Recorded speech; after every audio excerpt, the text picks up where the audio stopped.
came from the Women's Business Enterprise National Council annual conference. And there were a lot of men there, more men than I have ever seen.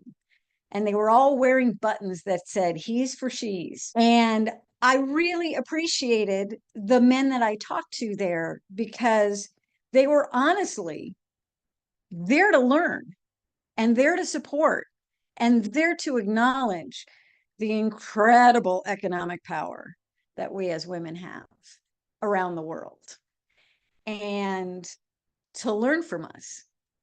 And that's a rare and precious thing because I haven't gotten through a day without being mansplained in my whole life. So it was very refreshing to have a group of men that were there going, teach us. One of the things I talk about is the trade-offs. I consider myself a feminist.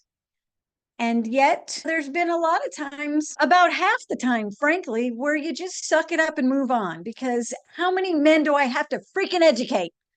And like with anything else, you have to pick your battles.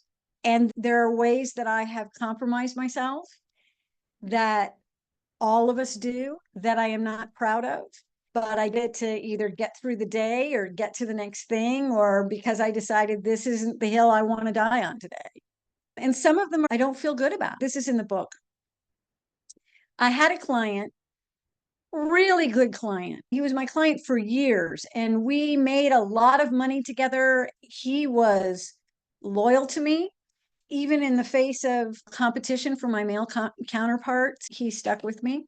I really appreciated that. But also, he insisted on kissing me hello and goodbye on the lips. There was no tongue. It wasn't full on makeout. But the first time it happened, I just let it go. But then it was happening every time. And he was from a different country. And maybe it's a cultural thing, but no, it's not. I'm a grown woman. I know he did it because he knew he could get away with it. And I know he knew it was wrong because he didn't do it when my husband was around. The problem is, I'd already been doing business with him for years. I could have said, this makes me really uncomfortable. I don't really want to do this. And knowing him the way I do, I'm sure he would have said, oh, I meant no offense at all. No. And then he would have called me a bitch behind my back and he would never do business with me again.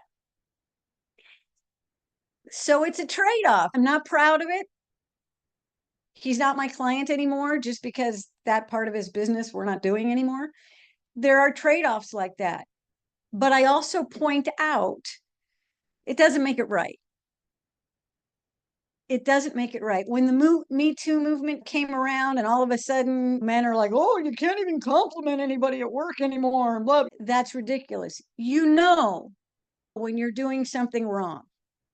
Because all you have to do is think, would I want somebody doing this to my wife, my mother, or my daughter? Is this the way I want them being treated? The difference is you didn't think you were going to get called out on it before. And now you will.